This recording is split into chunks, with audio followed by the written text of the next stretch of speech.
Halo, senang sekali bisa ketemu Anda lagi. Kali ini kita mau coba kulit sesuatu yang seru banget nih dari bahan-bahan yang Anda kumpulkan. Ada banyak artikel ilmiah, riset psikologi, terus catatan neuroscience juga ya tentang cara kerja pikiran kita. Nah, tujuannya kita mau gali beberapa rahasia tersembunyi yang ya mungkin belum Anda sadari. Siap ya kita lihat apa sih yang sebenarnya terjadi di kepala kita? Ya, halo. Memang bahan-bahan ini menyentuh kompleksitas pikiran yang, wah, luar biasa ya. Sains kan terus berkembang, terus mengungkap lapisan-lapisan baru. Dan beberapa temuan di sumber Anda ini, jujur bisa mengubah cara kita lihat diri sendiri. Oke, siap. Mari kita mulai dari yang pertama nih. Kayaknya ini muncul di beberapa artikel psikologi Anda ya, soal adanya semacam pilot otomatis di kepala kita. Apa benar kalau sebagian besar tindakan kita itu nggak sepenuhnya kita kontrol secara sadar? Benar sekali. Ini cocok banget sama dual process theory. Teori ini dibahas cukup dalam di artikel Kahneman yang Anda sertakan itu. Jadi ada sistem satu yang cepat, otomatis, bawah sadar, dan sistem dua yang lebih lambat, analitis, dan sadar. Nah, banyak keputusan harian kita, seperti yang digambarkan di beberapa studi kasus di catatan Anda, itu ia dikendalikan sistem satu, pakai ingatan implisit dari pengawaman. Oh, jadi kayak autopilot gitu ya, yang ngambil alih berdasarkan pengalaman kita sebelumnya. Tapi kalau bukti neurologisnya gimana? Saya lihat ada satu paper neuroscience Anda yang nyinggung soal eksperimen Libet. Nah, itu dia. Eksperimen Benjamin Libet itu menunjukkan adanya readiness potential, semacam aktivitas otak gitu, yang muncul sebelum niat sadar kita untuk bergerak. Ini jelas memicu perdebatan ya, seperti yang disorot juga di sumber Anda.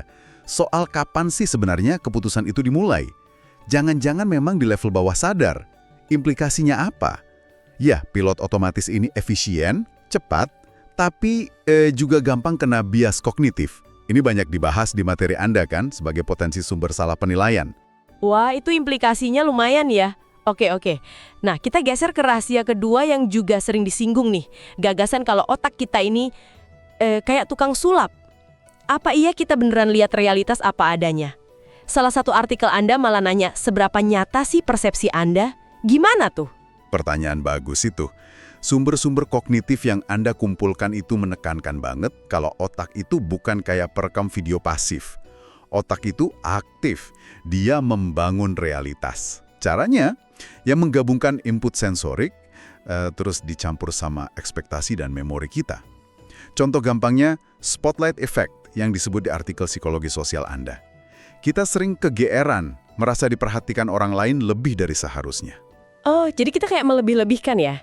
Dan ini berlaku juga buat ingatan. Saya perhatikan ada beberapa catatan di situ yang ngingetin soal akurasi memori. Betul sekali.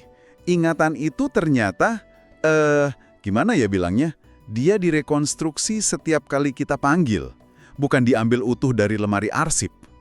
Proses rekonstruksi ini bisa banget dipengaruhi info baru atau bahkan emosi kita saat itu. Jadi, ya rentan distorsi. Ini juga nyambung sama bias konfirmasi.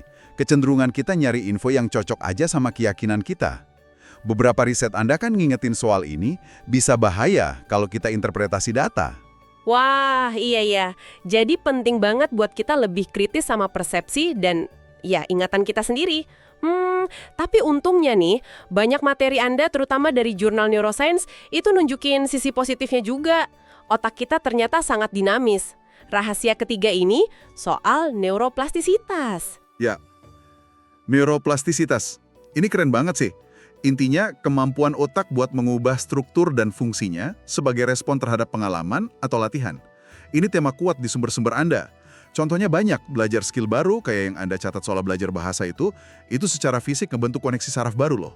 Bahkan meditasi jangka panjang, menurut studi yang Anda sertakan, walaupun ya perlu dicatat ada potensi bias publikasi di riset semacam ini, itu bisa mengubah area otak yang terkait atensi dan emosi. Jadi kita beneran bisa membentuk otak kita sendiri ya. Tapi saya ingat ada satu catatan Anda yang sempat nyinggung soal biaya kognitif kalau kita belajar intensif. Itu gimana tuh biar seimbang sama optimisme ini? Nah, itu pertanyaan penting. Neuroplastisitas memang nunjukin kapasitas adaptasi yang luar biasa, tapi prosesnya itu butuh energi, butuh sumber daya. Ya, belajar intensif bisa bikin capek. Ini bukan berarti kita nggak bisa berubah. Tapi ya, perubahan signifikan itu butuh usaha dan waktu. Nggak instan. Bahkan koneksi gut-brain axis yang disinggung di artikel kesehatan Anda itu nunjukin betapa kompleksnya interaksi ini. Kesehatan fisik, kesehatan usus kita, itu nyambung ke fungsi otak dalam proses adaptasi ini. Menarik banget ya melihat gambaran yang lebih utuh dan seimbang ini. Oke, terakhir nih. Mari kita sambungkan ke riset psikologi positif yang Anda kumpulkan. Ada konsep menarik soal efek riak atau ripple effect. Benar, sering disebutnya ripple effect atau kadang effervescence, seperti yang dijelaskan di jurnal Flourishing yang Anda tandai itu. Intinya gini, tindakan positif sekecil apapun, misalnya berbuat baik, bersikap optimis, atau sekedar bilang terima kasih, itu dampaknya nggak berhenti di kita aja. Dia bisa menular, menyebar, mempengaruhi kesejahteraan orang lain di sekitar kita. Jadi kayak menciptakan reaksi berantai positif di lingkungan sosial. Ini pas banget sama minat Anda soal dampak tindakan individu di komunitas kan? Oh, jadi tindakan kecil kita itu punya gaung yang lebih luas ya dari yang kita kira. Wah, baik kalau gitu coba kita rangkum sedikit ya inti dari penelusuran materi Anda ini. Kita lihat gimana pikiran bawah sadar punya peran besar, terus gimana persepsi dan ingatan kita itu sebenarnya hasil konstruksi otak yang aktif, tapi otak kita itu sendiri juga sangat bisa beradaptasi lewat neuroplastisitas, dan tindakan-tindakan kecil kita ternyata punya potensi dampak riak yang signifikan. Terima kasih banyak loh Anda sudah meluangkan waktu untuk menggali ini bareng-bareng. Sama-sama. Mungkin sebagai penutup ya, ada satu pemikiran yang bisa Anda bawa pulang. Setelah kita lihat berbagai sudut pandang dari sumber-sumber tadi, soal kekuatan bawah sadar, ilusi persepsi, kelenturan otak, dan efek riak itu.